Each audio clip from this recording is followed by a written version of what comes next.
Okay, good evening and welcome to CanHammer, your stop for 40k from the Great White North. Today's show is episode 111. It's a 40k show. We got this marine bomb that we want to drop and talk about. It's gonna kind of blow our minds. We're gonna talk about a recent tournament we played at, which is Powerfist and Psykers 8. And I know a lot of people are curious what was, our meta is obviously very different, probably not as competitive as some, but, a lot of variety of lists, so we'll talk about that. And then we have a couple emails and stuff like that we have to answer, so we'll get to that near the end. As usual, I'm your host, Chris, at CanHammer Chris on Twitter, and I am joined by my co-host, Mr. Darren, at CanHammer YT on Instagram. For more information about CanHammer, our YouTube channel, or Patreon, you can visit canhammer.ca. We are a weekly, bi-weekly kind of Warhammer 40k, Age of Sigmar, talk show for those of you that haven't really tuned in or heard us before. And we just kind of go over what's been going on in our lives and things like that. We also have a full-on YouTube channel where we do battle reports, so you can go on there and troll the hell out of us. It's kind of probably fun for you, and watch some hobby content on there as well. So we're going to jump right into the first segment that we have information for, and that's hobby progress. So it's been about 3 weeks since the last podcast. We had a good run when 8th edition came out, and we decided to take a step back, breathe a little bit, get some of our armies done. Doesn't help that I'm the ETC captain, and all the ETC deadlines were in the last week or two, which dramatically made my life hell. If you want more information on what ETC Canada lists look like, either stay tuned for another show, or you can go on our Facebook page. We posted all the Canadian links on there. So, Darren, what kind of hobby progress you been making? Painting some Mastodons? You got 5 Mastodons? Is that what it is now, or? No, only 3. No. Don't tempt me. Oh, God. I was actually away in Ireland for a couple of weeks, so I did nothing for a couple of weeks. We just kept the channel taken over with some bat reps, but there was a distinct lack of work in progress videos. So I got back, and it was a few days of frantic prepping for P&P. I had to WYSIWYG a lot of marine stuff, and in the end, I just couldn't get it done because that stuff hadn't arrived yet. So. What do you mean? So that was that. What do you mean it was big? You mean your heavy bolters are no longer assault cannons? Yeah, so I actually ordered some of those from Forge World, and they hadn't arrived yet because they're on back order. So had to switch, had to do up some dreadnoughts and stuff like that. So anyway, I would have probably still brought it, but I decided not to. We'll talk about it in a second. But this week, I've really just been painting Celestine the whole week.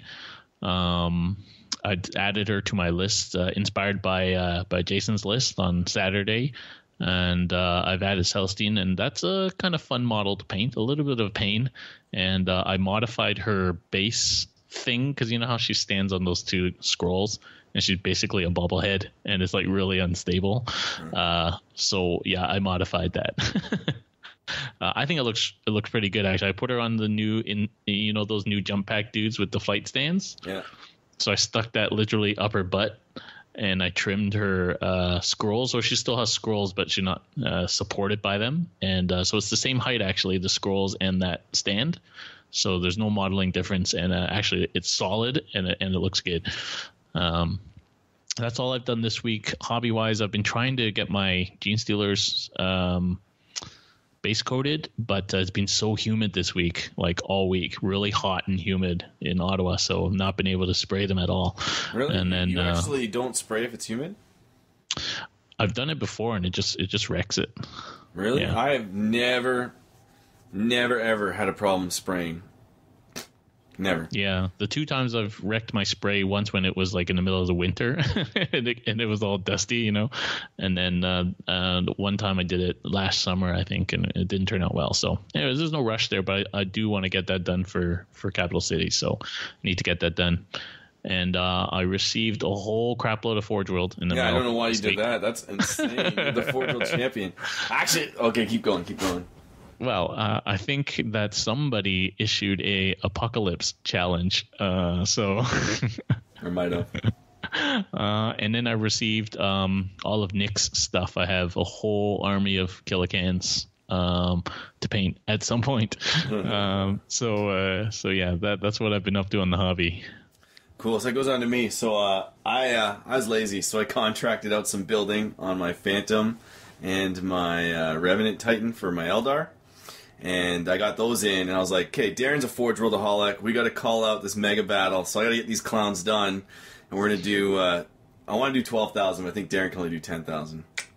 Yeah, I don't have any Titans, right? Like, I have a lot of Forge, but I don't have any of the really big stuff. Oh, so. Those 2 Titans alone are like 5,000 points. Yeah. Which one's the bigger one? Is the Phantom is the bigger one? I believe so. I can't remember. That's so tragic. Oh, but it's bigger than I ever imagined. Like, it's so big. I've never seen something that big in this hobby. It's just crazy. I've never seen one of these in real life, so it's really nice to have. But I didn't build them. Jamie did a really nice job for a really reasonable price, and he magnetized everything for me, all the different guns. I got all the gun upgrades and all that stuff, so it's kind of cool. Some pretty big magnets. Yeah. Well, for the actual arms, he used, like, it looks like clothes hanger, so they're, like, really just big pins that go into, like, it's kind of like the way the gun is. It's got, like, kind of like an armband almost, but it's like a solid piece of resin. So it's just basically a big plug that, like, sticks in there, and it's totally fine. And but the reason that I had to contract that out, because I really want to get that done. I want to do an Apocalypse game for years now. Even though people know I hate Forge World, I hate it in tournament play. I actually really enjoy Forge World pieces in Apocalypse games, things like that, where you don't really care if they're not balanced. But, like, you know, in a 12,000 point game, that Titan's probably going to die turn 1 to the 3,000 Dark Angel las cannons pointed at it. But I'm pretty excited for that. But I've been actually working for the ETC, so I've been a little bit quiet the last while because I couldn't really talk about what I was doing. Some people got some snips from the channel of some Tzeentch list I was putting together. But, so I'm playing Tzeentch Demons for the ETC. It's basically a kind of like a bubble Death Star. It's nothing crazy, but it's got like a demon prince, 8 exalted flamers, and a whole bunch of heralds. And it's kind of just a big bubble of Tzeentch demons -1 to hit from the changeling advancing up. But it's also like 160 models. And our team, even though it's gaming first, but we have a mandate that we want fully painted armies. So I sat down and I got all 82 brims fully painted. I did them just like a fire style, which I guess I do fire weird, but I think it looks really good. I started with red, washed black, and then I dry brushed kind of like an orangish red, I think like Wazdaka, and then I went orange, and then I went yellow, kind of dry brush, and I kind of layered it a little bit, so they start at red and go up to yellow, because that's how I always saw fire. That's reverse. Like fire's yellow at the bottom. No, fire is hottest in the middle, right? Yeah, I don't know. So it should be like white in the middle, or blue. I guess if you're doing blue flame, and then yellow, red, darker, and then black or smoky. Yeah, so I did the opposite, but I think it looks good. I like them. They turned out well. And then I had to do 11 Exalted Flamers, because I have 8 in my list, 3 to summon. And I did the same concept with them, did some blue work, and they turned out really nice as well. Some of the new Tzeentch blue colors, like Thousand Sun Blue, they're really nice. Yeah, I really like that color. I was trying to think, what can I paint in that color? But yeah. And it goes on really well. And so the way that I was painting that is I do like a dark blue, a wash, and then I mix the dark blue, which it was like Regal, the old Regal, but I forget the new name. And then I mixed it 50-50 with the new Thousand Suns blue, and then I just did Thousand Suns blue on top, and it turned out really nice. That doesn't come in a spray, right? Because they made like a spray of the new Death Guard green.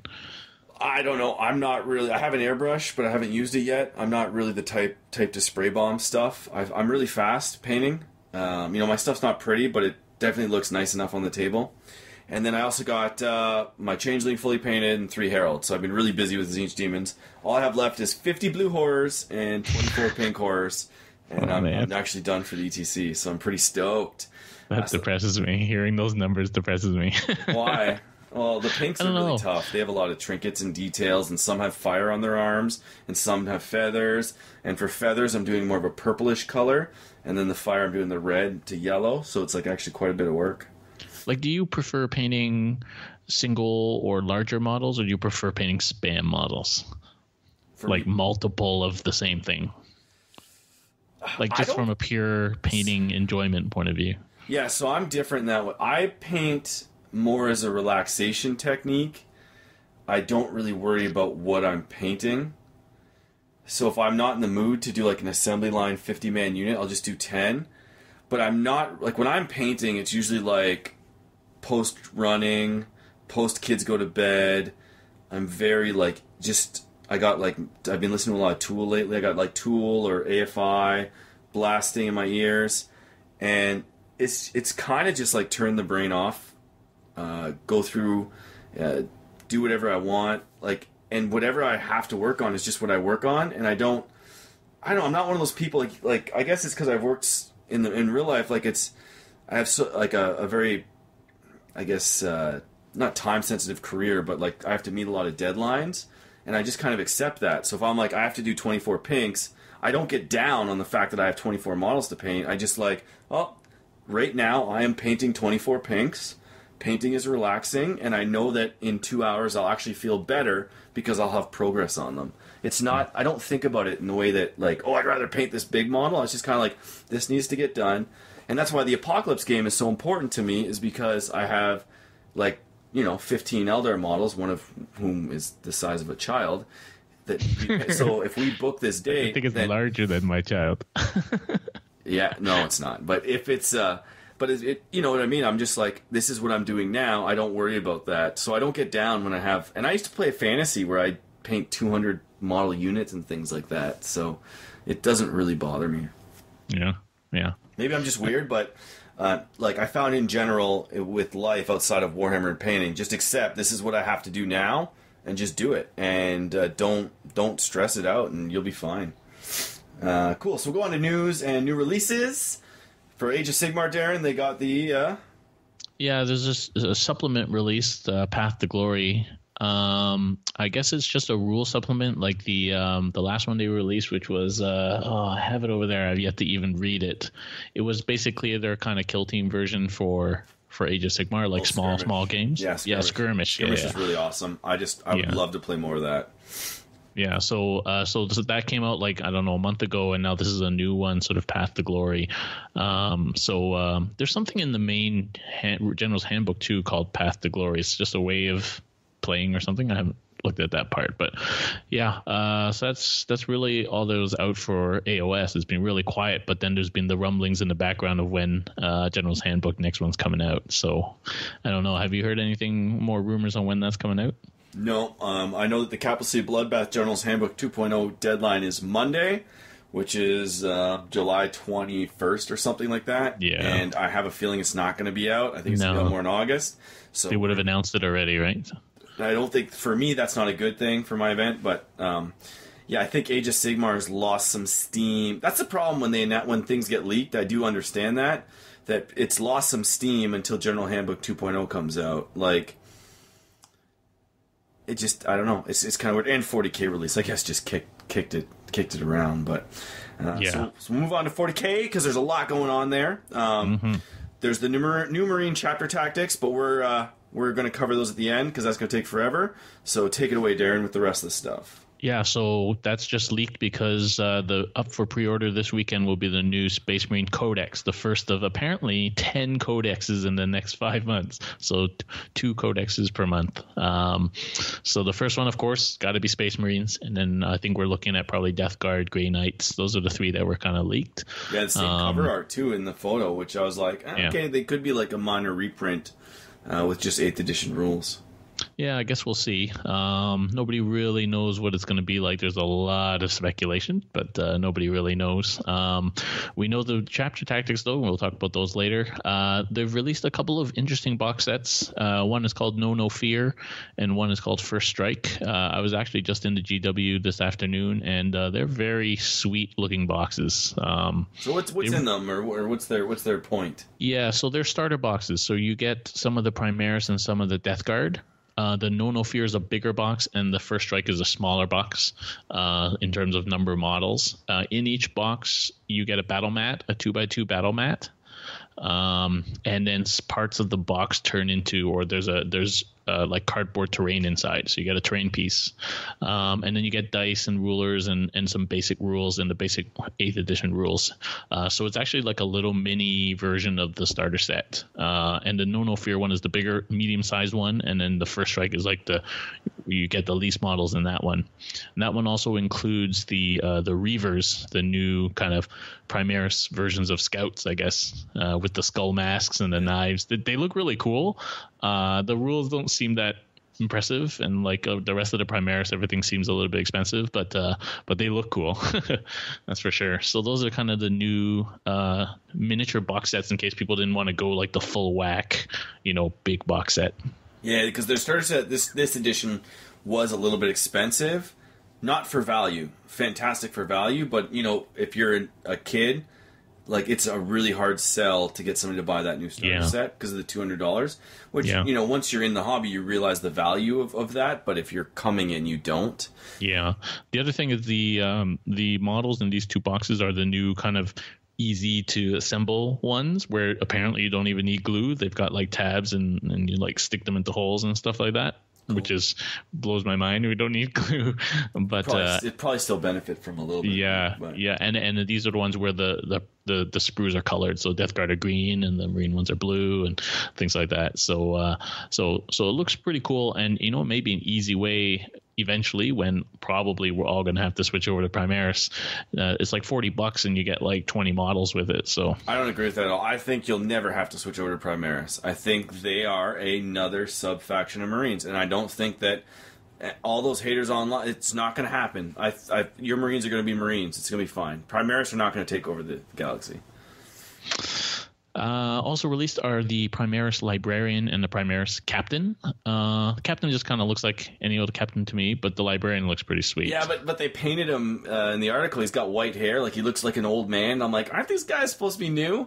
He's an old man. Yeah, it's just but a pretty sweet model, and also leaked was a picture, and on that picture was the new Primaris Chaplain, which looks sweet, and a new Apothecary, which also looks sweet. So, although I hate painting white models, but so these new, obviously, Primaris setting up. I don't know if they're going to be in this Space Marine Codex. They've not said anything, but or if they're going to be their own. I think I hope they're in this one, just because that might be my next army, is just pure Primaris. Because I have my Dark Angels, and I just might be like, pure Primaris. Because if these new chapter tactics we'll talk about in a second apply to them, having 2 wound models so that you have a tighter clump around Girly Man could be pretty good, right? Yeah, it's unclear whether they're going to be like in the same book or whatever, right? So that would be interesting to see. But those models look pretty sweet, I got to say. And then they released these open war cards. Have you seen these, Chris? Nope. So these are like game cards for open play, but there's no reason why you couldn't use them for more competitive play. But it's random. So there's a set of cards for the deployment, a set of cards for like the mission. Then they have some other kind of interesting things that you can put into your game, and it's just like a randomized game basically. So we're actually going to try that out on a couple of bat reps that I got coming up. Just more casual games, just with these random cards, just to see how crazy it gets. And then obviously that campaign starts next weekend. I think the Fate of Konor, this global campaign, which I think people just have to play games and you report your results. That's how they usually do it. Yeah. So or at one point in time, you could only report at GW stores, games at GW stores. Because people were cheating, I guess, but yeah, certainly the stores are gearing up for that. I don't know if you'll have to go to a store or not, but there's some people gearing up for that campaign. So yeah, there's just a lot going on right now. So with that, we're gonna go right into chapter tactics. We're gonna keep that in the news segment as to not get into our tournament coverage. So let's just start right in it, man. The first one that got leaked was the Ultramarines. Of course, so these guys. Oh my, they can basically retreat and still shoot. Now, it only applies to the infantry, not the tanks, but that's kind of crazy. So when they fall back, they can still shoot, but if they do so, they're only -1 to hit. So it's pretty good. I'm actually like really nervous of that, because -1 to hit when you have a force multiplier like Gulamon, it's like you're rerolling to hit anyway. You're already hitting on 3s. You're going up to 4. Like, that's fantastic, right? Even like a las cannon. Oh, I fall back shooting. It's a 5+ with a reroll. That's more than 50-50 odds that you're going to get hit. So. Yeah. No, that's very strong, and thank God it doesn't affect their vehicles. Otherwise, that would be way too strong. But it does affect dreadnoughts, and I think it said bikers as well. I can't remember, but anyway, nobody running bike armies. But now it's not so bad. Say you're running a gun line, people hit your gun line in terms of sort of assaulting, so you fall back. Those people can still shoot. You're losing only a fraction of what you would have lost before when those people couldn't shoot at all. So, yeah, I think that's pretty big.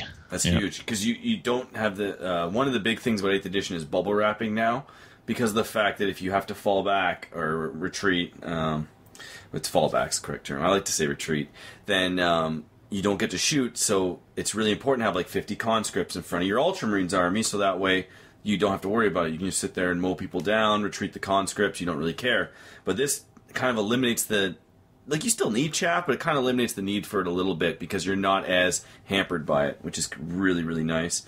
And so they did confirm, right, that this was all only infantry, bikes, no tanks? Well, I mean, in the paragraph, they said that, but it wasn't a snippet of the rule or anything, so we haven't seen the actual rule. There's a point of contention a little bit there, because some people are saying some of them affect tanks and some of them don't, depending on the wording.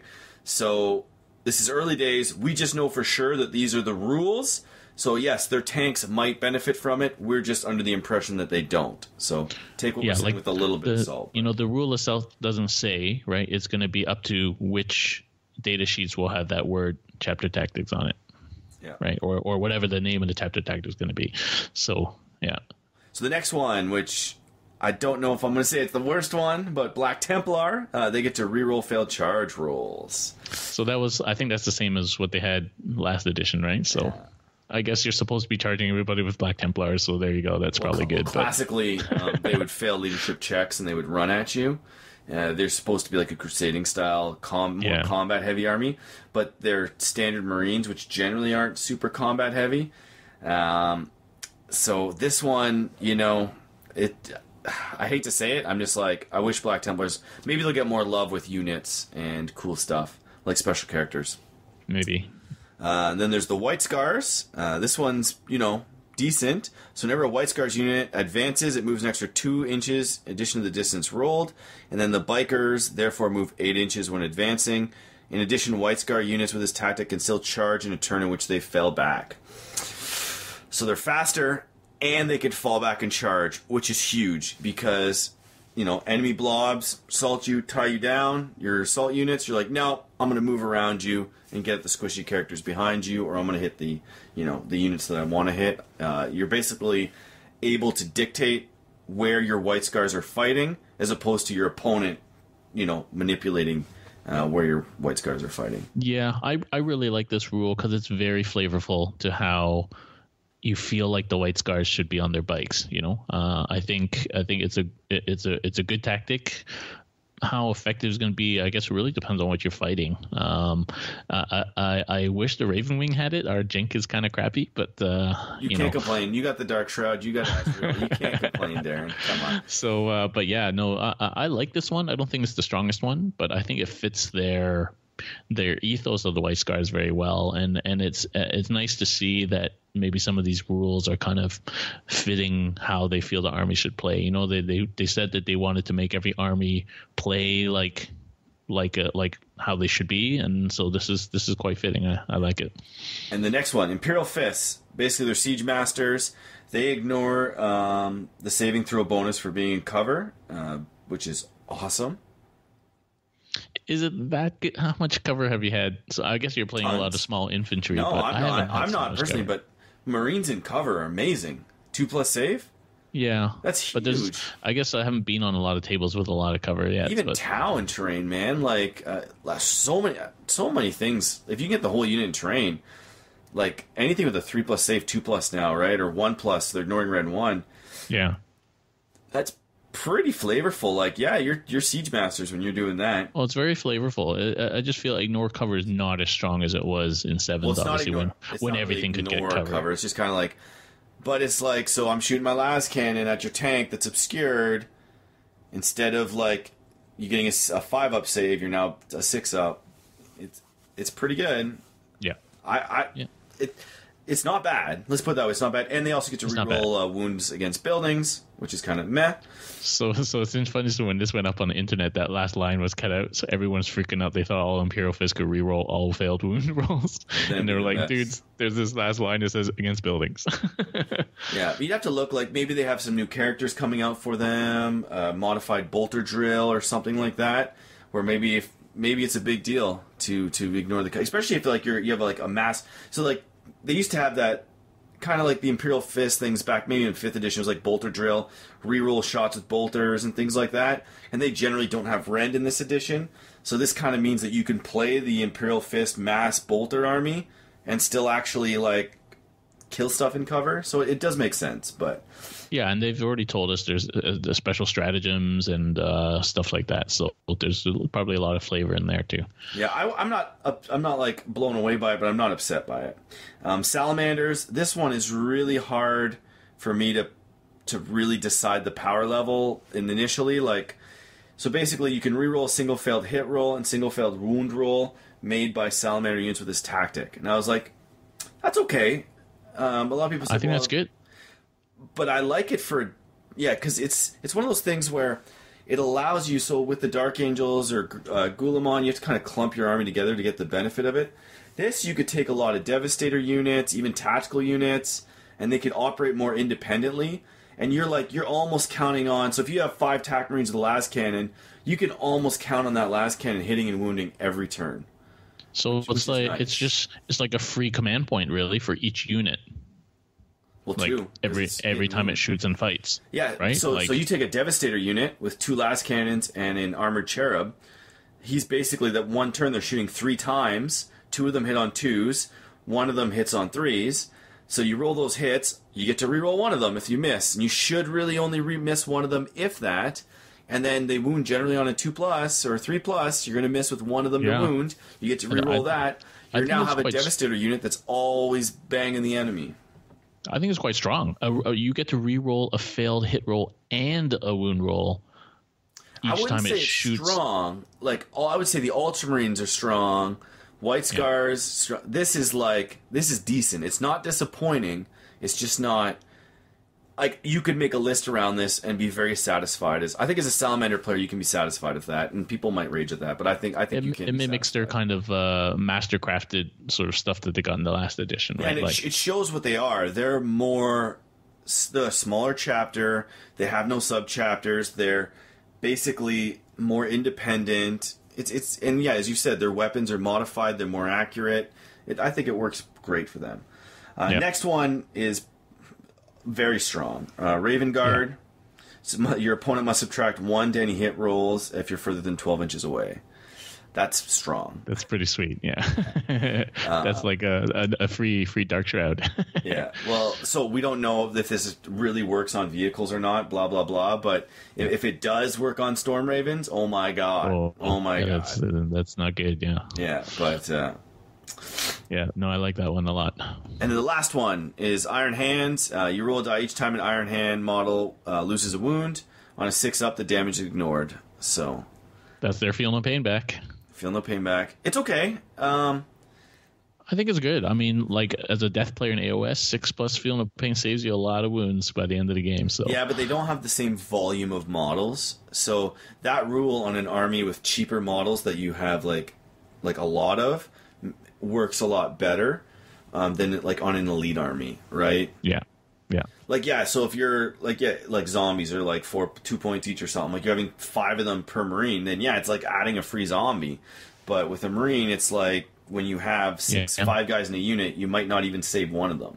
It also works on mortals, which is nice. That is really nice that it works on mortals. That's the one that I like. Iron Hands a lot fluff wise. I don't play them at all. I have no interest in playing them, but I really like their fluff, and that kind of, I don't know, it doesn't do enough to represent them. So I hope there's more with that book.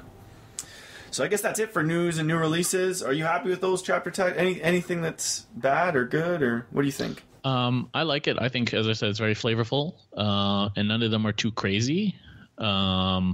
And I'm excited to see what the sort of non-core chapters get, if we get anything at all. I mean, I'm assuming we get something, but we might not.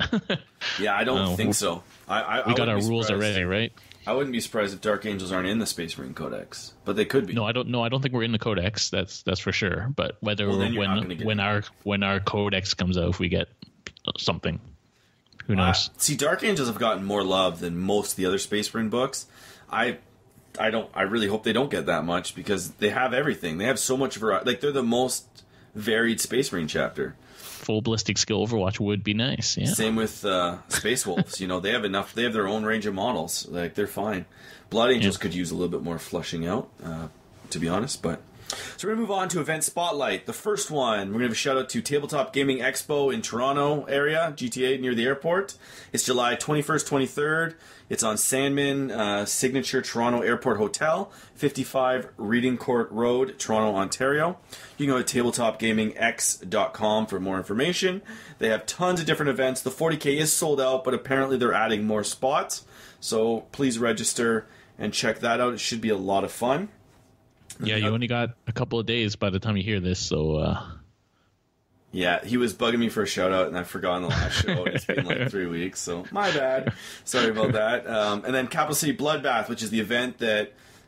it's not a CanHammer event, but it's run by pretty much most of the CanHammer team, and it's kind of weird, but it's our big gaming convention that we're running in Ottawa. It's kind of modeled after the Adepticon model in that it's just a convention of tournaments.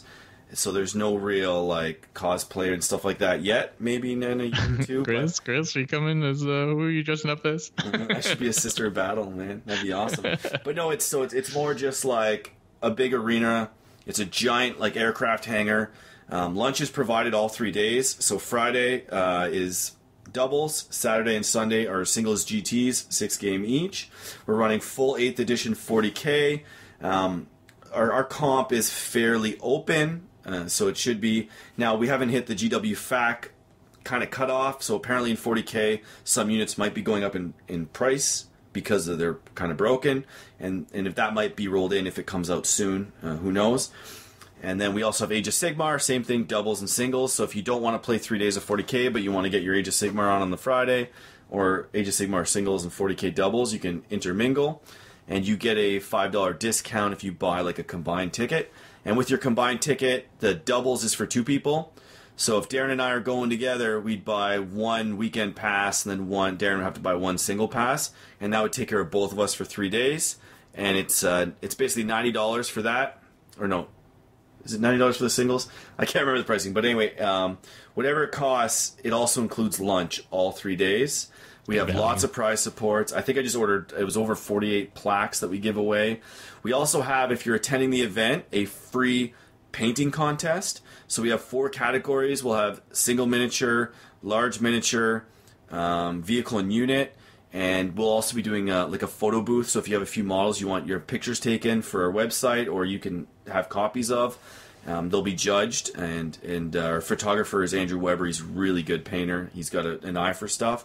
And it's a very strict judging process.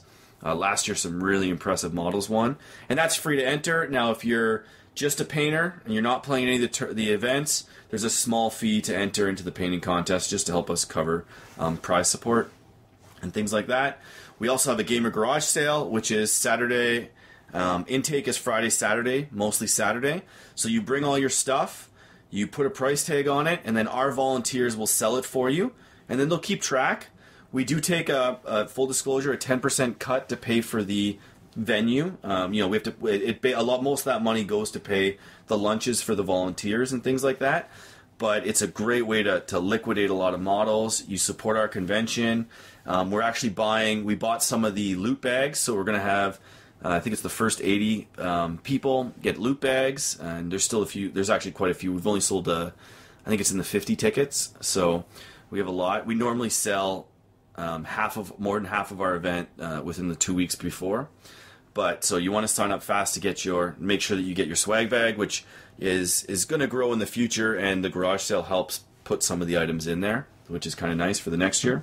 I'm scared of the garage sale. It might be dangerous. I should just to buy, yeah. I should just forget to bring cash. I was surprised. I sold a lot of stuff. I put all my War Machine out there. I was told that I underpriced it, but it went, and I was happy, man. Sometimes you just want to get rid of this stuff. Yeah. Riptides. Yeah, so if you want to support us, our organization, we run lots of events throughout the year, but this is our big flagship event. We want lots of people. We would love to make it ITC ranked majors. And we also have the Hobbit this year. War Machine is struggling because the War Machine, apparently, players find it too expensive. They'd rather not have lunch and things like that. And our focus point of a convention is that we want it. So if you talk to people that have come, the goal is to have it enjoyable for the players. So if we hit a certain size, we have to stop because we want 4 to 6 feet in between each table. We want lots of room. We want kind of like when you have like big space between the tables, you don't get that smell and the sweat and the rubbing, and it's super comfortable. And we want nice meal, so it's a very good time. And a lot of our prizes are also sponsored by various stores. So we have Sequence Comics in Brockville. We have Dylan's various stores in Ottawa, like Multi-Zone, all that. They sponsor us. So we have, last year we gave away well over, I think it was almost $4,000 in prizes to like a 60 or 70 player event. So it's pretty awesome. We give out lots of cool stuff. So please buy your tickets and come out, and I think you'll have a really good time. Yeah, I'm really looking forward to it. I didn't get to play last year. I just kind of popped by for a couple of days, and it's a huge. It's unheard of how much space there is. Yeah, we put a lot of work into our terrain. Jason and myself supply a majority of it, and it's a lot of money in terrain that we've accumulated. Yeah, there's some tables that obviously need some work, and we're working on upping them, and we have a few volunteers coming in with their own tables that they designed for us.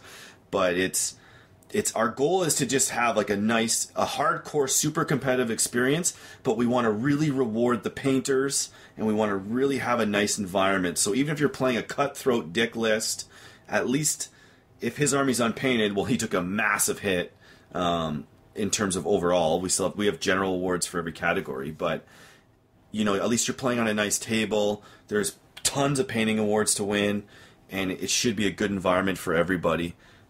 So that's kind of it. Bring a cutthroat list, but paint it well and make sure it looks good. And if you bring like a sprayed black army, yeah, you're playing for generalship. That's it, but it's okay. Next, we're going to go on to our main segment, which is Powerfist and Psykers 8, which is another CanHammer sponsored tournament that Logan actually ran this time. He's everybody knows he's not feeling 8th edition. He's still heavily involved in the crew. He still contributes, but right now he's waiting for one of his armies, I think, to get a book. I'm actually probably thinking when the Death Guard book drops, he's going to be psyched. I think he'll be happy, hopefully. Yeah, I think so. He's just like his indexes just haven't worked out for him. Yeah. But, so, he ran it, which was awesome. So Darren and I got to play in it. So it was 3 rounds this time because it's a new edition. We didn't want to, I don't think Logan wanted to stress people, wanted to be done early, have a really good time. The priority with rulings and thing, I think, was given to be fluffy and fun. So it was open, it allowed a lot of Forge rolled in. The painting restriction was laxed, but of course you could only win the general awards. You couldn't win overall and things like that. But it was pretty good. So Darren, what did you take? What was your list? So I was originally going to take my hardcore Dark Angels list because I'm planning to play that for CCPB, and so to practice it. But then at the last minute, like the BAO voted out big Forge World, and CCPB is not letting Forge World, and probably at the end of the day, most tournaments are not going to allow big Forge World things. So I thought it might be the last opportunity for me to play my Mastodon in a tournament, and every time I think that, I end up not taking it in the previous P&Ps. So I was like, this time I played my Mastodon list. So 8th edition Mastodon list was almost exactly the same as the last edition. Mastodon, 2 units of Wolfen, mostly hammers, Ulrich for the reroll bubbles, and actually I completely forgot the whole tournament. He can heal people Totally forgot. Of course you did. This time I remembered that Wolfen have feel no pain. Okay, like jeez. And then I took a Leviathan, which is sick. I love my Leviathan. Got to play it. So I had 2 Forge World units, and then I had just a stock Devastator unit because of the relic rule. And then that was literally my whole army. It's crazy. So it was just 1 drop. I took an Eversir Assassin. So he could be my 2nd drop, or he could have gone in the Mastodon as well. So I could have just dropped my Mastodon and that was dead. So I went first in all my games. He can't go in the Mastodon, right? Yes, he can. He's infantry, Imperium. Yeah. Oh, no, it has to be chapter. It has to be chapter. Yeah. So he couldn't go in, so I had 2 drops. Only Inquisition they have a specific rule to break that. That's right.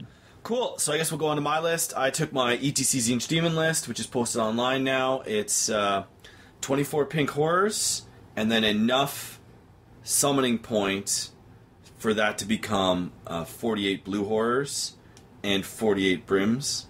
So I can it's basically one giant blob of craziness. It's kind of cool.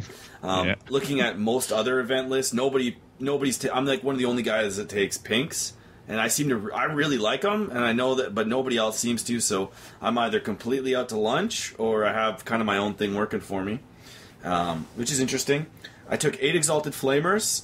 They're really good, but, it's hard to find the magic number between 6 or 8. Where do you want to go with them?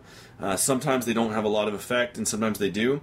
I went with a pretty high number of 8, just in case you play some of those crazy Horde armies. They got their pistol, and they're actually really good in combat as well. With the Herald rule, you get +1 strength than 6. Those guys are actually, they can jump into combat, fight, and then pistol, and it's really good. And because they have the 4 wounds, it takes generally 2 smites to kill them. So you can even though you jump out the bubble and you're playing a smite spam, you can only kill 1 or 2 of them, which is really nice because you get to dispel 2 with your other heralds behind them. I took basically 8 characters. 1 was the Changeling. 1 was a Demon Prince with double claws, because that's the best way to run him, and wings, and he was Demon of Zinch. The claws give him +3 attacks for 10 points. Why wouldn't you? It's really good. Ren 2, damage 2. Not Ren 2, sorry. AP -2 and damage 2. And then I took, the rest were just heralds with staffs, so they could do 24-inch smite spam. One of the heralds was on a disc, and the reason for that is that he could move far, so I could jump him back on an objective.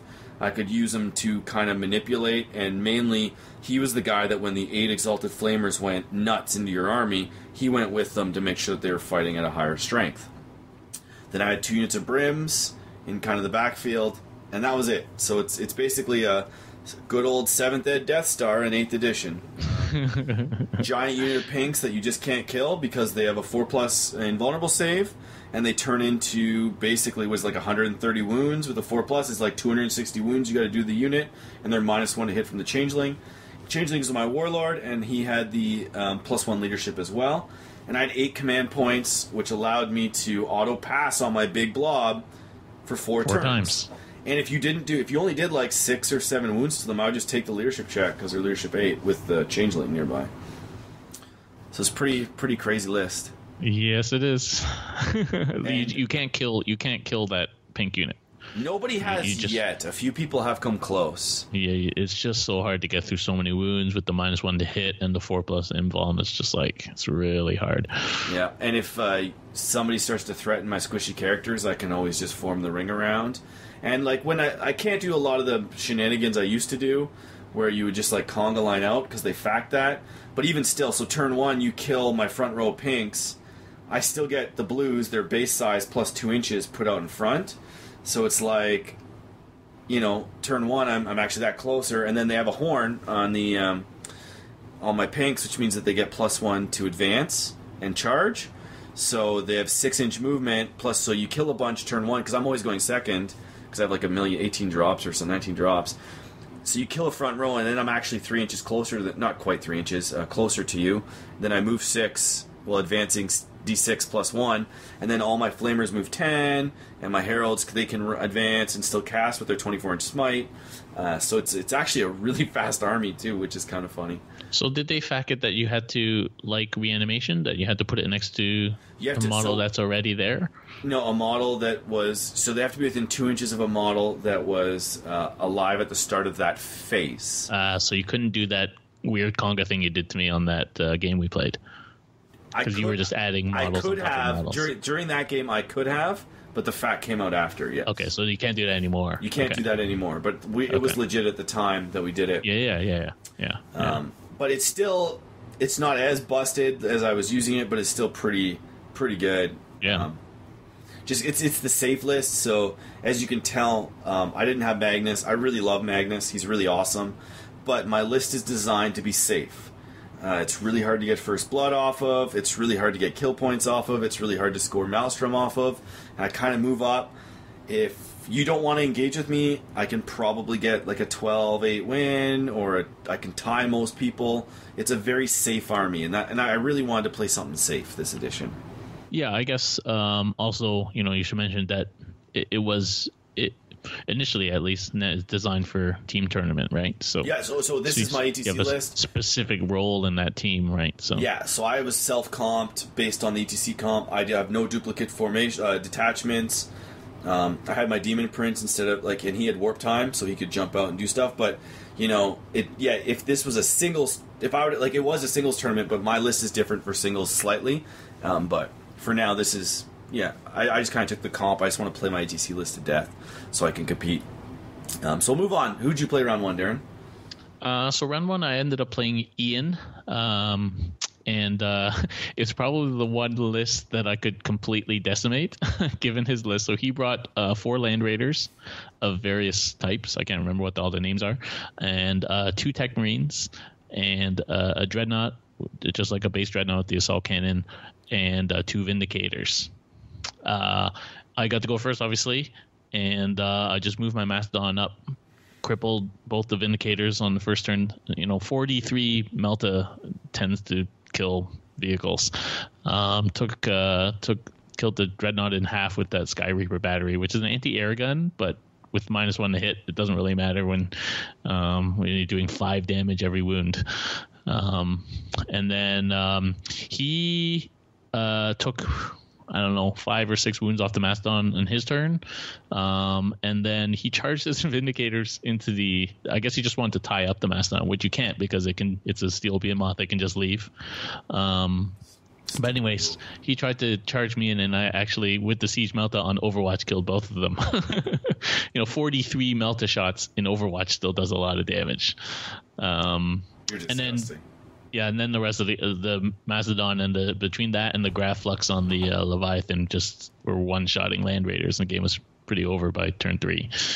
But that was like the list that I was going to cream, right? Like all vehicles. Yeah. Yeah. And so we should say the scenario was basically 4 objectives. Each one was worth 3 points, and then First Blood, Linebreaker, Slay the Warlord. It was very standard rulebook. Yeah, I knew for this tournament, I don't even need to worry about objectives. I'm just going straight to the opponent, trying to kill everything. And actually, one of my game came down to objectives, but generally my game plan was just to put the Mastodon in somebody's face and release the Hounds on the second turn. So round 1, I played Jay. He took a Chaos Space Marine army, had 2 Helldrakes, a Sermon, whatever. The Araman. Araman. Yeah, I'm thinking the Eldar. Araman. Yeah. He kept calling him. He's like Magnus. It was pretty good. And then he had 2 units of Rubric Marines, which are fantastic. Oh, really? They get +1 to their save if you're only damage 1. Oh, yeah. And they're tough as nails, and they can cast powers and things like that. He had 2 Burning Chariots. He had a pretty solid Chaos Army. And I kind of bubbled up, which is what I do, and he just pushed at me really hard. And I was like, okay, I got to get these 2 Hell Turkeys down. So I got one down, and the other one I couldn't get down. And then it came in, killed the Changeling because I screwed up placement. I learned my lesson the hard way. I was like, I didn't think he could get back there, and he got back there and killed him. Next time I'll be more careful. So he got Slay the Warlord. I got First Blood, because that comes into play later. And then the other one, I shot basically everything at it, didn't take it down. And I was kind of like, okay, now he's got a Hell Turkey back there. Oh, and he had 2 Princes. And he just rushed me, and we just kind of fought. and I couldn't get through his units fast enough. I was always going... So basically, I was always going to win because I had First Blood and Slay the Warlord. I went, okay, where's your Warlord? Bang, he's dead right away. And I kind of just sat there, and I just couldn't get out because he was so fast and so hard in combat, and those Rubric Marines were hard to take out. He just kind of trapped me. So I was like, well, I got my 3 objectives that I know I got because I kind of was playing safe. I'm like, I have 3. I'm totally safe. I have First Blood, Slay the Warlord. I should be good. I just got to stop him from being Line Breaker. And then it was like turn 5 or turn 4. It basically came down to, can you get Line Breaker and does the game end? And he got Line Breaker and we tied the game. So it was really intense. I didn't choose my shooting well. I learned a lot about how my army needs to shoot and what units need to be smited and which units don't. And one of the problems that I was facing is I cleaned up a lot of his units. So he had a Rhino that was back on an objective of mine, but I had 10 Brims on there in combat with him. And he's never going to kill those Brims. Nope. But I was like, I'm going to move my Heralds back, I'm going to clear that guy off. But I never needed to, because those Brims were never going to die. So I wasted like a whole turn's of smite on a Rhino when I could have used that to clear through stuff. So it was kind of like I was still playing 7th a little bit. I was clearing objectives when I don't need to. I just need to score them, which is kind of interesting. So I learned a lot from that kind of experience, and that's what I took away from it. So who'd you play round 2? Round 2, I played the one person who would completely murder me, and that was Jason. And Jason was also an ETC member. He brought his list, and his list is 6 Assault Cannon Razorbacks, and then 12 Las Cannon split among 6 Dev Squads. So that's actually one turn. It's actually 18, exactly. So it's actually doubled. And then Celestine. For one turn, but yeah, Celestine, so that's a nice addition to his list they didn't have last time, which I've actually copied now. And then the Asriel Darkshroud Bubble. And then a unit of scouts, 10 scouts for Chaff. So, and this was the kill point. This was the kill point mission. Yeah, this is the kill point mission, right? So I had 7 kill points, and he had a million kill points. So I just had to not get tabled. So that kind of psyched me out. So I thought I would try and make his shooting less effective. But really, what I should have done was just rush at him and challenge him to kill my Mastodon on the first turn. That's what I was thinking. Just rush at him. I should have. Leave your Evisaur in the very back corner. I made a bad error. However, I'm not sure that it would have changed the outcome of the game. I'm pretty sure he would have blown the Mastodon up on the first turn. Because as it was, he didn't shoot all his army at me on the first turn, and he almost got it down to half already. So, and that was with the people that did shoot at me hitting on 4s because they had to move. So with nobody moving straight into the Mastodon, it probably would have blown up and it would have been game over anyway. And his list has such redundancy that even if I get my Wolfen into the first couple of units, 2-3 units, he still has 4 or 5 units behind there that once those units fall back, those Wolfen are dead. So Assault Cannons, cream Wolfen, those Razorbacks are just nasty. So ended up getting tabled as I expected. It's just too much firepower in that list. Yeah. So I played Seb. He had an interesting list. He was struggling to get some models painted for it, and I think that was his issue. So it was an Ultramarines army, had a Land Raider Crusader, Girly Man, a few tactical squads, Tigerius, 2 Razorbacks, and then he had 2 Vindicare Assassins and an Evisaur Assassin, and then he had a Stormlord. And so, if he would have just gotten rid of the Stormlord and had more Ultramarines, like we were talking about, which he wanted to have, but he couldn't get them painted, would have been sick. Because that like Girly Man bubble of rerolling to hit and wound, even with a Crusader, is a ton of wounds. And the Vindicare is like going after the Changeling. So what I did is I basically kind of put the Changeling next to a wall. He got 1 Vindicare shot on him, screwed it up, didn't like it. He just missed, and then because he's -1 to hit and he had to move it. And then I just advanced straight at him. And I was like, okay, well, he's probably going to get a character or 2. And I went right into his line, blew up, flamering, smiting. The smites went through everything, took out Girly Man. And it was over pretty quickly. But mainly because it's like such a small elite army, and my army just does really well against that. And the Vindicares, they're -2 to shoot, but Exalted Flamers can charge them. And then, right away, I put, I think I put 2 Exalted Flamers and the 1 Vindicare. It's like, yo, you're not shooting me anymore. And I used my Demon Prince with Warp Time to kind of jump up the other flank and hit the other Vindicare really quickly. Like, I advanced them onto the blob, and then I moved them up. And once they were gone, I was just safe to kind of sit there and just win by kill point quite easily. Yeah, I mean, 3-4 smites and Gulliman's gone, right? If he's the closest, yes, which happens. But like the first couple turns, it was Tactical Marines and then Land Raiders. But, you know, they can't... They're new... they basically can't retreat and shoot anymore. Like, that's not allowed yet. So even like 1 Exalted Flamer jumping out and like charging a Razorback, that can't shoot me now. And you just didn't have enough of them to get through my stuff. So yeah. So what do you think of the double Vindicare? Like, just in general, not against you specifically. I think that's a thing. Is there better choices? I haven't run the numbers on the double Vindicare. You do need... Snipers are different now. They're good. Snipers are good. But are the Rattling snipers from the Imperial Guard better? Maybe, for the point cost. Are the Death Marks from the Necrons... I know you can't mix them in Imperial Soup. Are they better? Yes. So... It's kind of hard for me to pick. Like, 90 points seems cheap for a sniper shot, but would you rather just have more Rattling snipers? Because they can score objectives, they're harder to kill, there's more units of them. I'm not sold on it yet. It's important, but it's also... They're just not effective.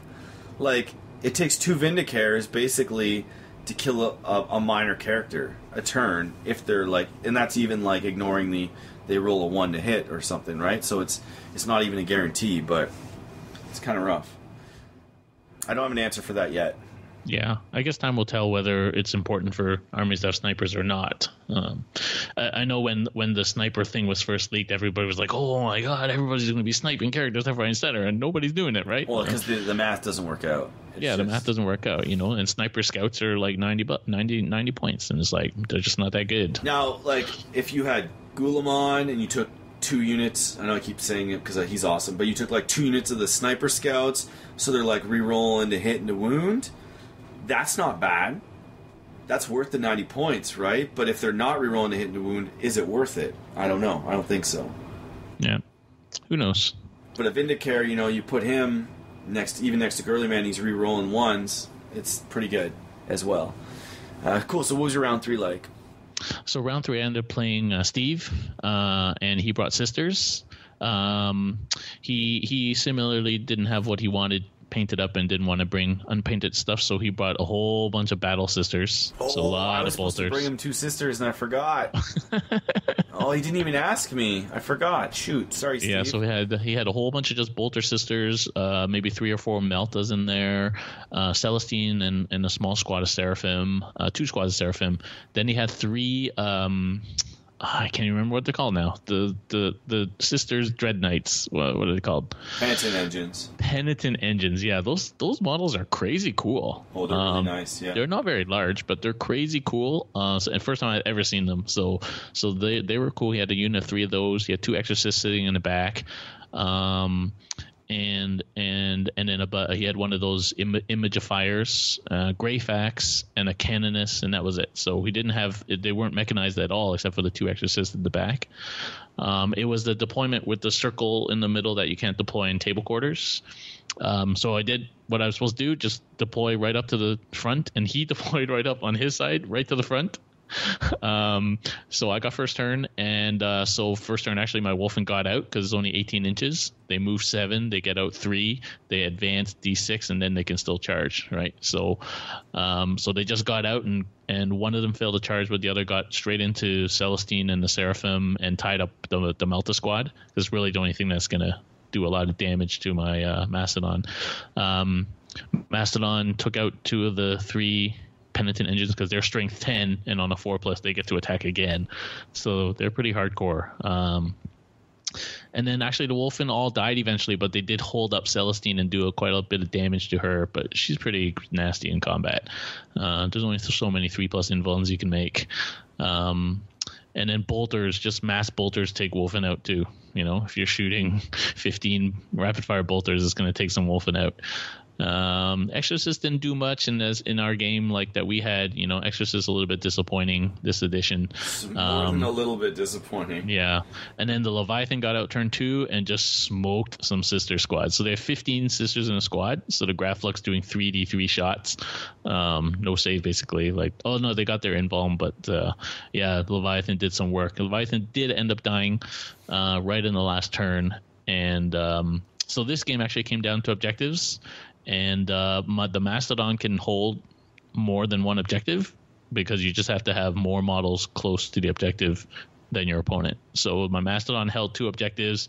I had Ulrich on another objective, and I ended up winning by 2 points because he only had Celestine left, who sort of resurrected herself onto the 4-point objective, and then and that was it. That was the only objective he held. So I cleared everything else off the table. So awesome. So my last round, I was playing against Zach. He had like Chaos Spawn, Helldrake, some demon stuff. It was a really mixed match list of just chaos in general. Keeper of Secrets, I believe. He had like 4 units of zombies.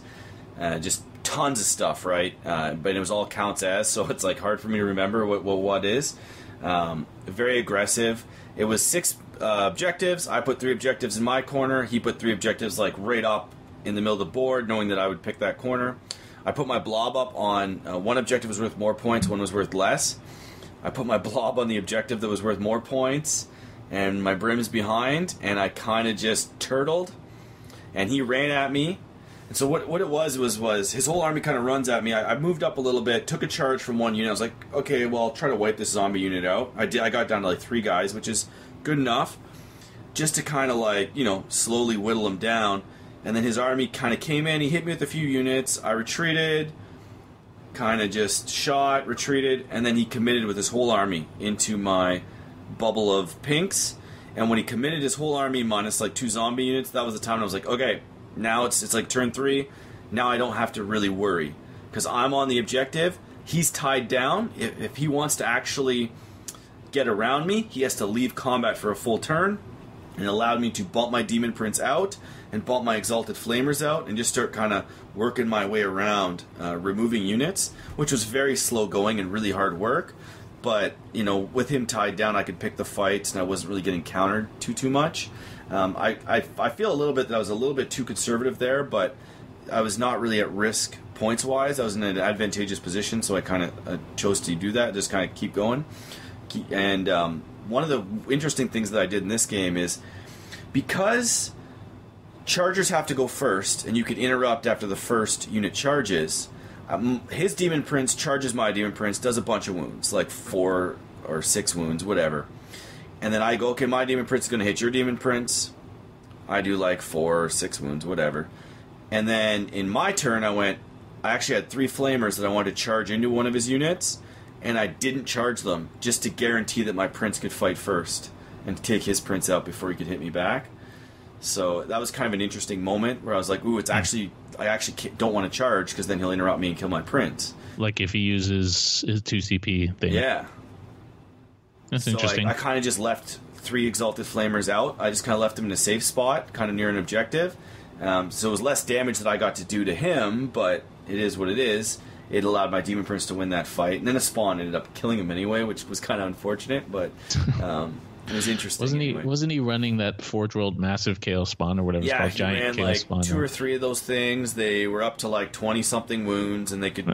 I don't even know what they do. I didn't even know what they did. I just once they fought my pinks, and I was like, oh, you're killing like on average like 4 pinks. Because they hit on 4s, so -1 hit from the Changeling. I'm like, you're going to... Like, he was killing like 3 or 4 pinks, if that a turn, and then blues at that point in brims. And we went on to like turn 6. I think we ran through a quick turn 6 because it was near time.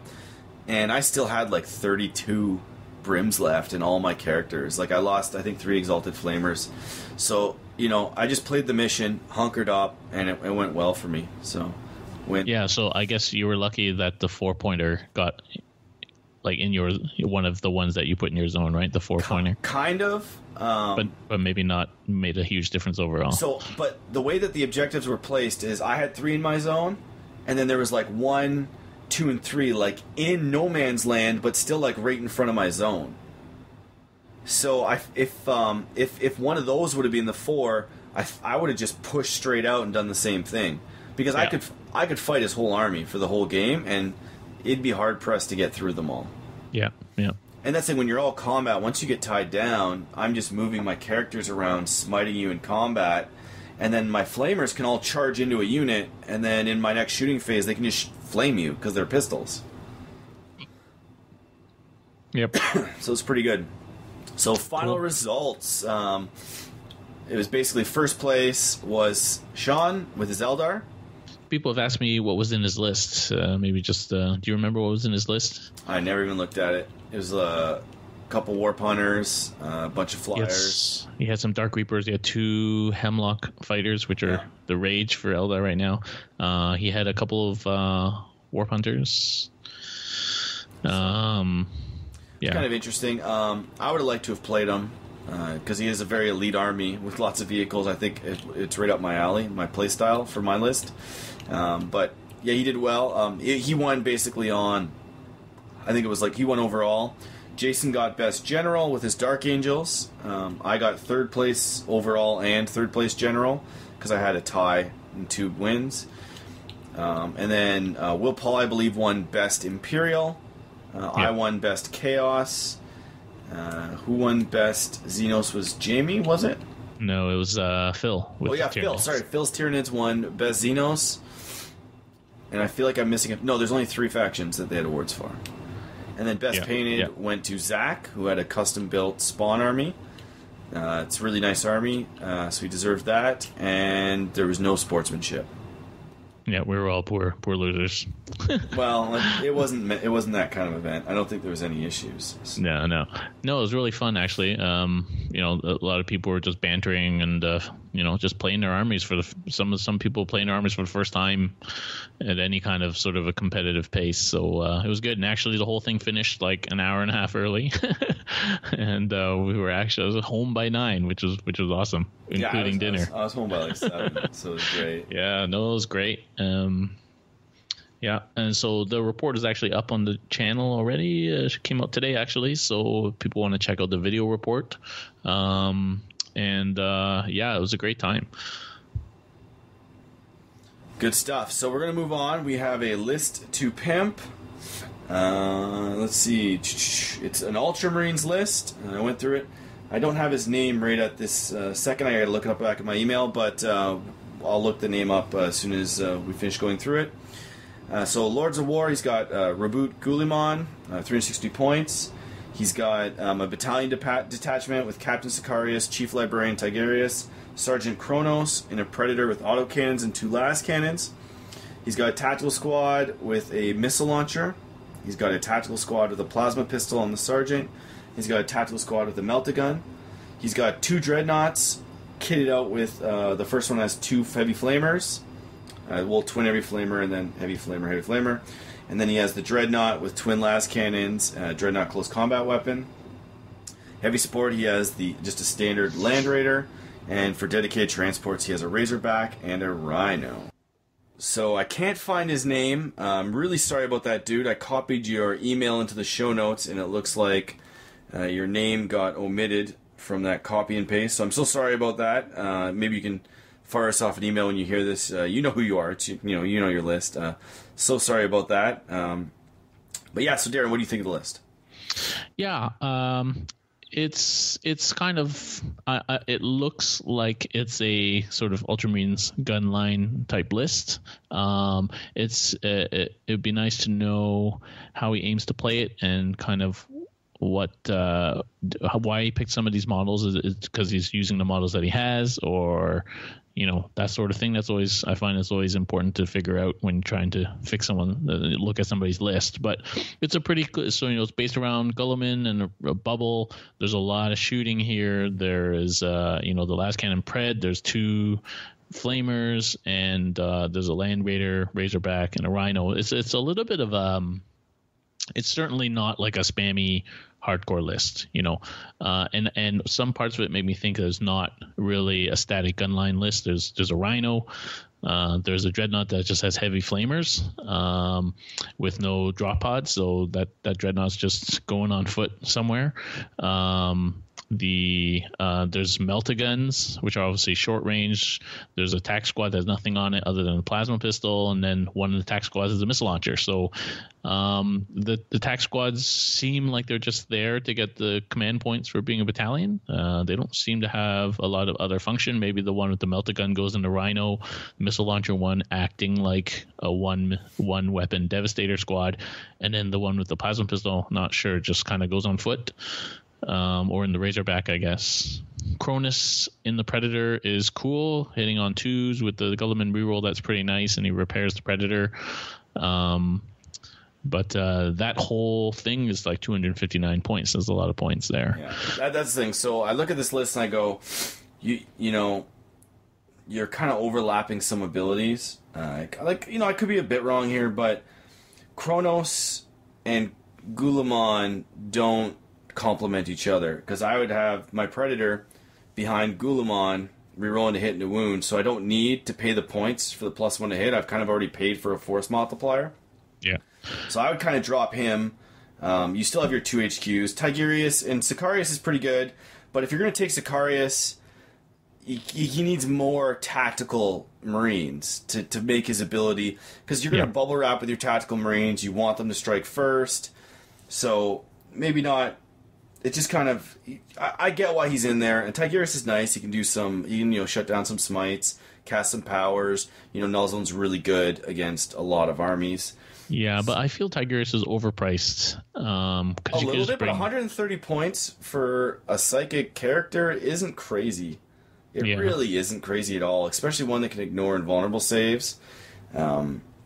It seems like it's a little bit mixed, because there's a bunch of shooting, and then there's like the TAC Marines and Sicarius, who buffs them in combat, and then there's a Dreadnought that's just got heavy flamers, so he's a combat Dread, and then there's the combat, and then there's the Dread that has the las cannon. Yeah, you're not making enough use of Guilliman. Like, I would have heavy weapons in all my tactical squads, because with the reroll to hit and wound on the move, you're doing tons of damage when you're shooting. Yeah. The Dreadnought, as I said, with the heavy flamers, he's like okay, but he's not taking advantage of Guilliman. Like, you pay him 360 points. I like the twin las cannon, missile launcher, Dreadnoughts. If you want to keep the close combat weapon, I guess you can, but if you put a twin las cannon on each of them and a twin missile launcher and you move them at the enemy, it's an aggressive fire base, or you can sit still, re-rolling. The Land Raider does a ton of damage. Rerolling the hit to wound. It does, but it's 374 points, and doesn't seem like anybody's going in it. So maybe you could just replace that with 2 more Predators. It's almost the same number of points. So. Yeah, but you can't really hide Guilliman behind Predators. I'd also definitely upgrade the Rhino to a Razorback with a twin assault cannon, and if you can fit in Hunter Killer missiles, take them in, because rerolling hit and a wound, you're doing the Alpha Strike, you might be able to pop something. Turn 1. It's a little bit light on the models, and you're not fully. That's the problem with having Sicarius and Guilliman, is you're not concentrating on enough, and you're not making full use of Guilliman. Maybe it's expecting this whole army to move up, and not a gunline. Even still, you can move up with heavy weapons in Guilliman. You can do a lot. You'd have more options. I personally like the Land Raider Crusader, but if you have a Land Raider, that's what you're using, that's totally fine. It's anti-tank, so then maybe you'd want to go more anti-infantry, so a lot more missile launchers in your army, because you have the Land Raider and the Predator. But I don't know what the point ratio is for Kronos, but I'd imagine just keeping that Predator in range of Guilliman is more than enough that it's not worth paying the points for the character upgrade. Now, he is good if he's running on his own, kind of maybe on a flank, like hitting on 2s, but you're very character heavy in this army. Like 3, 4, 5, 6, 7. You're almost 1,000 points in characters. It's a little bit much. But I like the list. It's a good start, and Ultramarines are obviously really good now. Yep. Yep. I was just saying, like, I always, when I make the list, I want to balance. I want to be able to kill vehicles and maybe the odd knight, and I want to be able to kill the inevitable, boys or 40 gaunts or, conscripts or whatever. So it's certainly got enough vehicle killing power with the Predator and the Land Raider and the last cannon sprinkled around. Maybe it's missing a little bit of chaff killing. So as you say, getting that Rhino up to a Razorback with another twin assault cannon will certainly help a lot with that. Switching the Land Raider over to the one with the assault cannons on the top, Some chaff might help. Definitely when you're taking a lead army like this, I would possibly look into a Calexis Assassin, just in case you hit a Smite spam army. You're going to get in a lot of trouble. Or you can even take just the Sisters of Silence. They're great because turn 1, you put them in the front of your army, and nobody's smiting you turn 1. And then they have to, a lot of the Smite spam armies don't have a lot of shooting, so they either have to aggressively commit to killing those Sisters of Silence, or they don't. You can kind of use it as a buffer. Calexis is really nice for that as well, because he just kind of absorbs a ton more damage than the Sisters do. So one of them could be, like, when you have an elite army, you need something to kind of draw some of that firepower. But all in all, just when you're having a force multiplier, build your army around it. That's my only criticism is this, like, when you're taking Guilliman, build the army around him. And especially when your force multiplier is that expensive. Yeah, he's pretty good. Well, first points is cheap, but cool. Yeah. So that's it for Pin My List. Sorry again, we forgot your name. We'll move on to question and answer. We didn't put out the call this week because I was worried the show was going to get too long, but we did get one really good email that I wanted to answer, and we'll save all the other questions for next week. So basically, he wants us to touch on deployment strategies for 8th edition. This is from Matt from Maryland. He's he's building up a Tau and also a Tyranid army, and in his last game he deployed quite aggressively with the Tau against some Imperial Guard. He knew he would get first turn and wanted to take high priority enemy units off the table and secure first blood. But his opponent seized on him turn 1 and wiped 2 full units off the board and crippled the third. The game was over, and he wants to know kind of what our thoughts would be or what his mistake was. This is a really hard topic. With the changes to null deploying in this edition, where you have to keep half your units on the board, it's really tough to kind of, in 7th edition we could say, well, just deploy as if you're going second and don't seize, and then your opponent, and it wouldn't be less of an issue. But for this, when you're playing Tau, there are options available to you, but sadly there's less of them available on the board. So I'm going to touch on those first for the Tau and the Nids specifically, and then I'll get more generic. So when you're deploying with Tau and Nids, it's always handy to have some kind of reserve mechanic. So a lot of the good things in the Tau book are crisis suits, commanders. They don't necessarily have to deploy on the board. They can go in Manta Strike. So you could kind of use that Manta Strike as a deployment tool, as well as if you take a lot of, are they the Molochs? No, what's the one that lets you tunnel another unit for the Nids, Darren? Trigon, there you go. Trigon Prime. So you take, so we'll go back to the Tau, but you put some guys in Manta Strike, and then you take like some long-range firepower stuff. Broadsides and stuff like that. Well, broadsides aren't so hot, but you take some long-range firepower, or maybe some, objective-grabbing backfield units. You chill back, you make full advantage of Manta Strike. That way you choose, so, it doesn't matter if you seize, because my stuff's so far away, you're not going to do much damage, and then I'm going to drop all my stuff in and hurt you. There's that option. The other option is you can go all long range, go more missile pods, less fusion guns, and then you sit back at 36 inches away.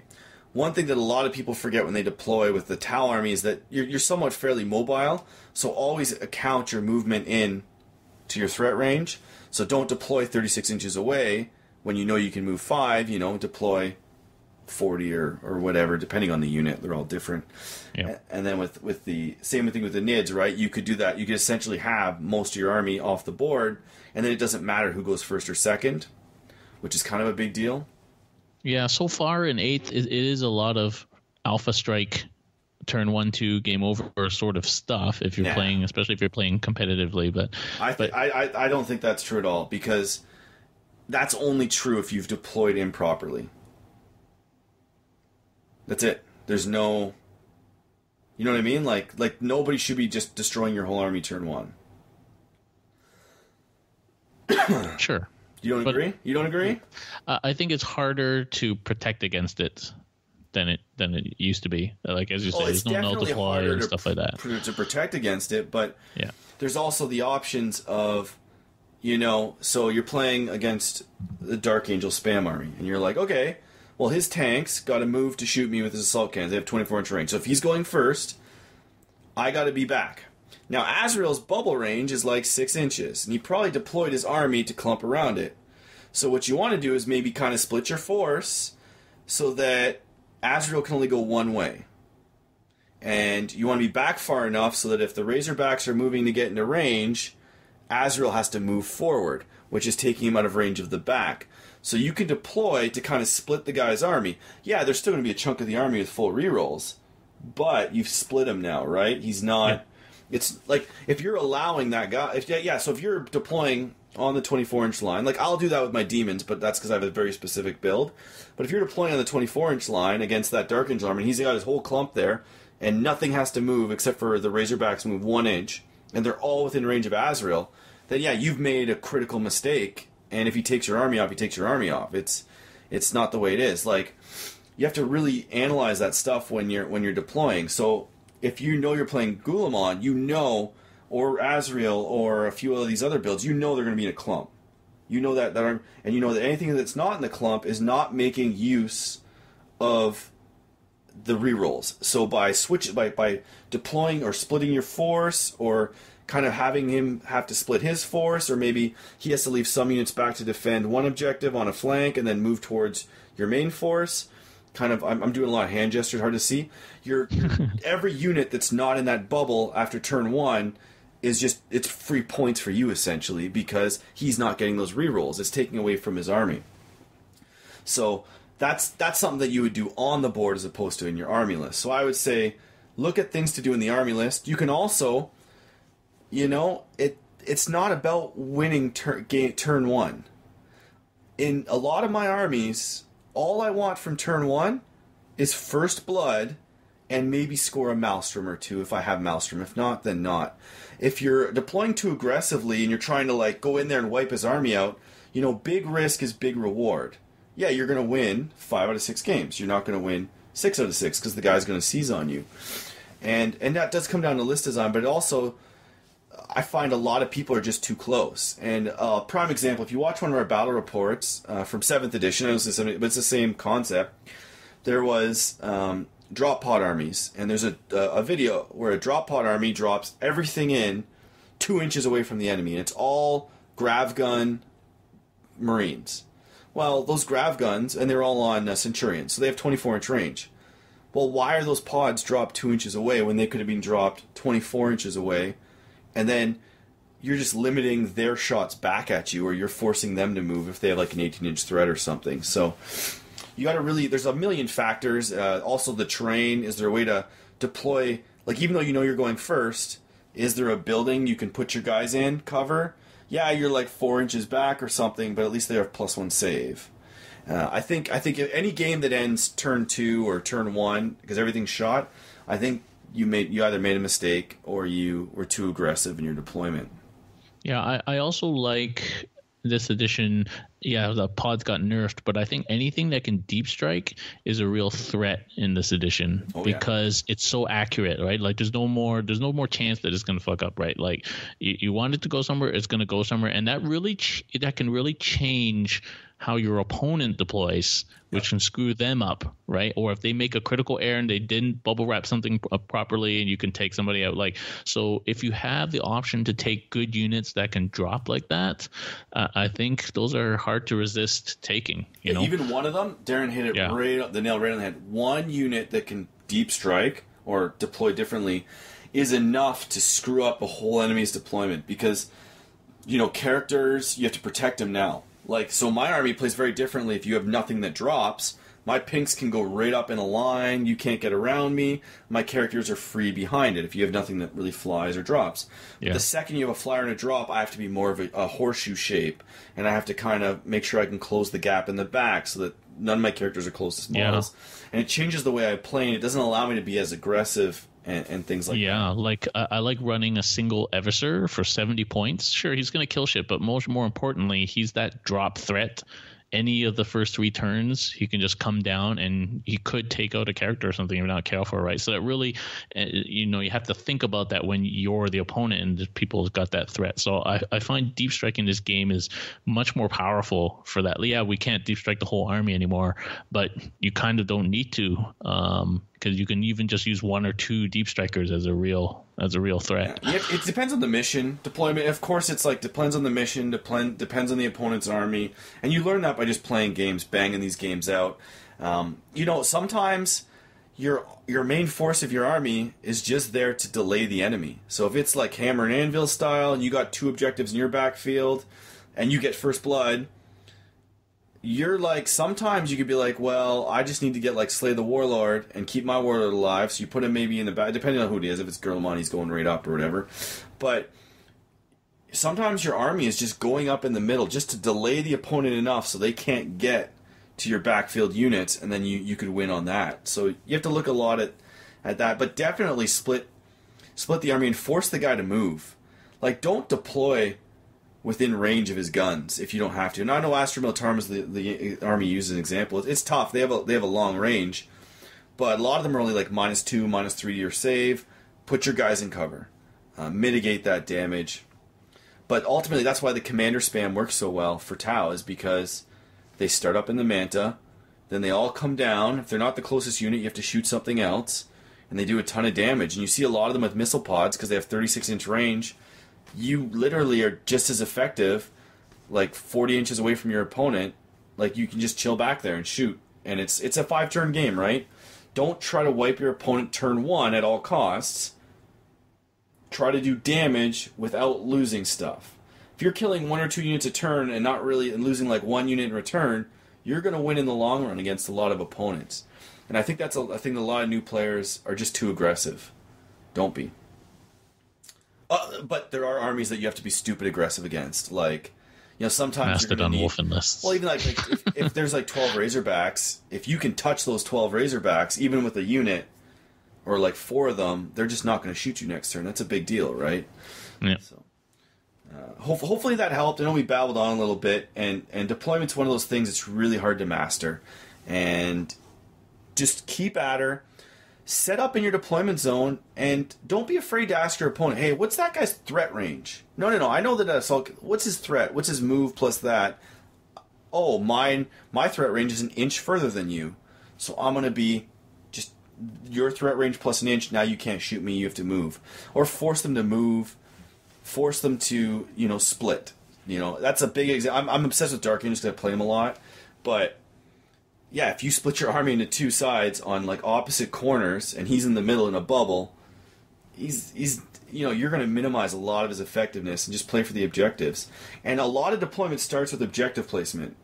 So if you know that a guy has a bubble army like mine, like Dark Angels, like Gurlamon, put the objectives far away, back corners, and put units back there, because then they won't get them. Yeah. The other thing about threat range, don't forget assault weapons. Yeah, they can run and shoot. Yeah. Cool. So I guess that's it for our podcast. Hope you guys enjoyed it. Thanks for listening. Thanks for joining me, Darren. No problems. Always a pleasure. For feedback, you can go to canhammer.podcast@gmail.com. You can go to canhammer.ca for more information. And you can visit our YouTube page at youtube.com/canhammer. And if you would like to support the show, we're at patreon.com/canhammer. And with that, have a good evening. Good night.